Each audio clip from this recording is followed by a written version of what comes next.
We're back with Masters of the Air Debrief, episode 6. I feel like the last episode was another, it was pretty heavy in its emotional content and, it's just story content overall.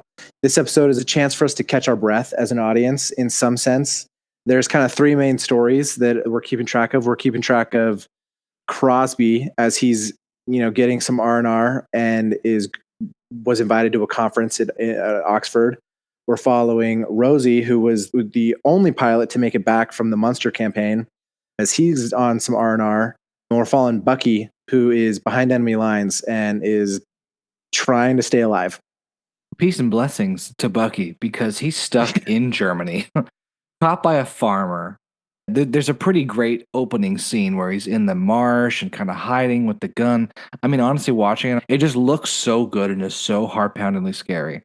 Yeah. And, of course, to turn and see the farmer's shotgun pointed at him, and he says, "For you, the war is over." Very good line. Such a good line.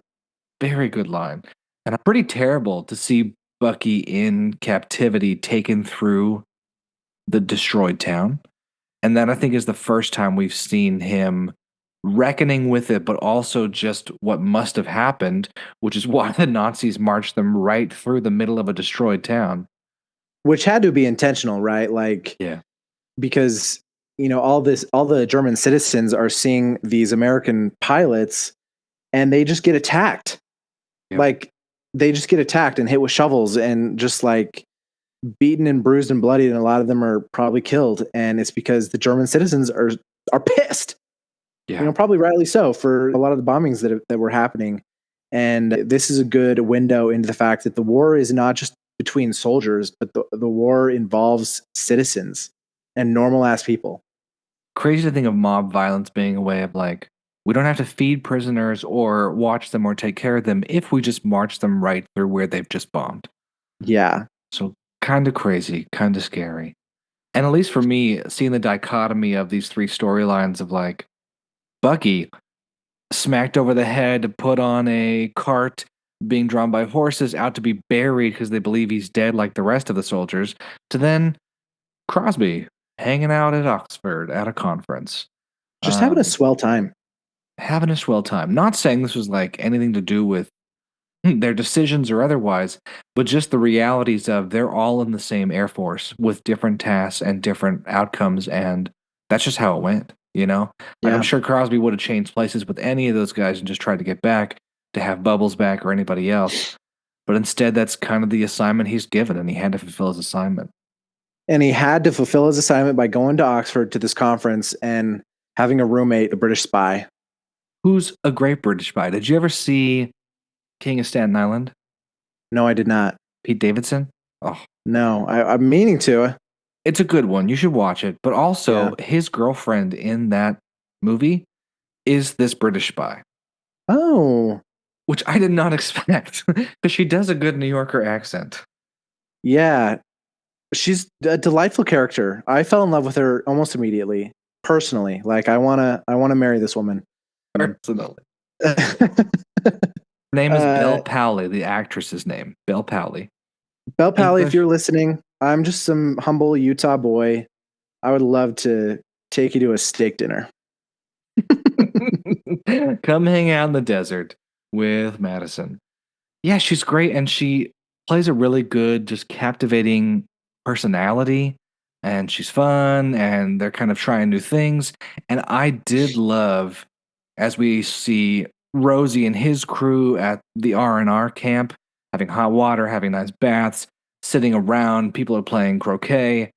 Rosie's really pissed off because he wants to be out there bombing. He doesn't think he should be on vacation. Plus, like we just talked about in the last episode, he'd only been out 3 or 4 weeks. So it wasn't like he had months and months under his belt. Yeah. But I do love the idea that the unifying factor, no matter where everybody was to share war stories, which sounds like a stupidly simple fact of sharing war stories. But that was the thing that brought everybody together. And even if they were relaxing or otherwise, you had to talk to people about your shared trauma and what you've just been through, because they're the only ones who understand it. Yeah.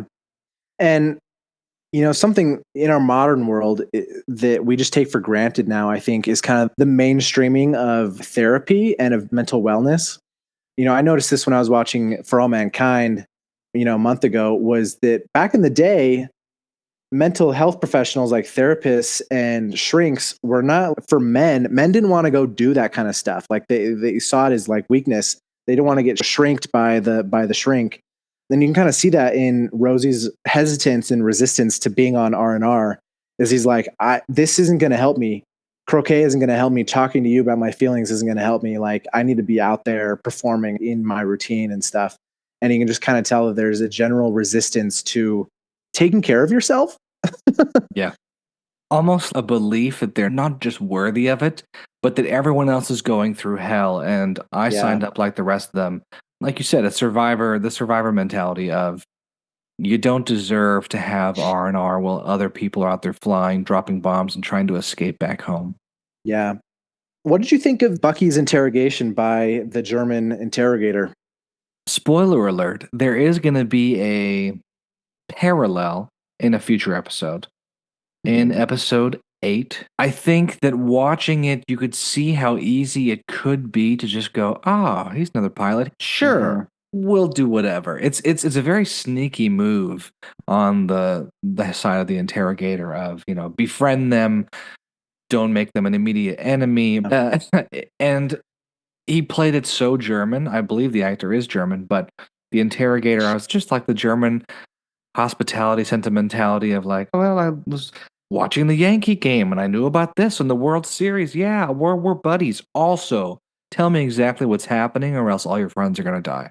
Yeah. Oh, and there's the And shark. doing it and playing it with like a smile, like, hey, you actually want to be dealing with me because, if you were to be interrogated by my SS buddies, it won't be as good a time. And so there's almost like this, you remember in Inglourious Bastards, Hans Landa, what's his Christoph name? Waltz. Christoph Waltz plays just such a good, terrifying army officer who does it with a smile. You know what? The more I've watched World War II movies and shows in the last few weeks and months with Masters of the Air and otherwise, I just have to believe that that was the German SS guard, the kind of sly, smiley German. Because Yeah. Schindler's List, you have Ray Fiennes' character in charge of the camp, who's also smiley, and the next thing you know, he's also shooting people just right there. Jojo Rabbit, the same thing with the SS guys. That I'm sure it's played for laughs in Jojo Rabbit, but if we're drawing parallels across all these movies, like there has to be some reality to it.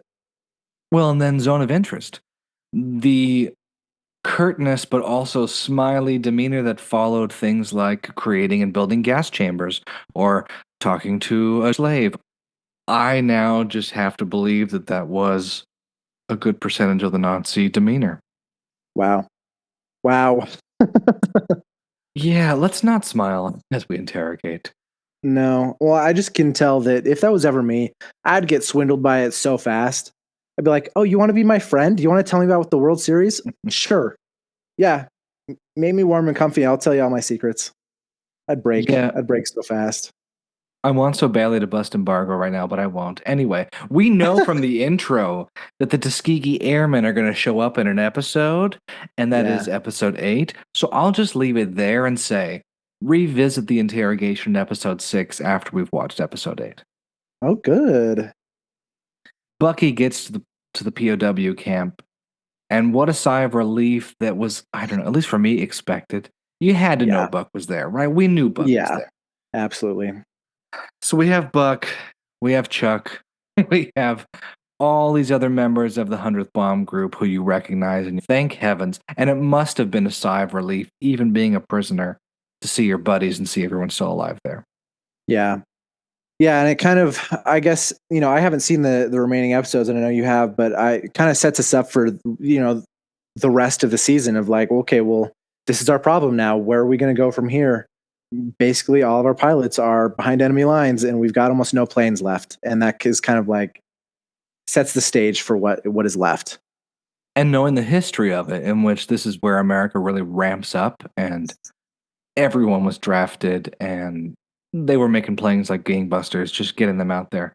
It's going to be interesting to see how they've portrayed that through the rest of the season of the American machine finally takes over, and we got to get our boys out from behind enemy lines, but also they are going to take Berlin.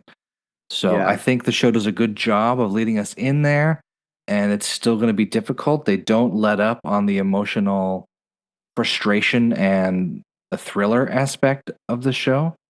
So there's a lot more coming in episode 7 with Rosie, Buck, Bucky, and the rest of them. Cool. I'm excited. Until next week, enjoy and watch. Bye.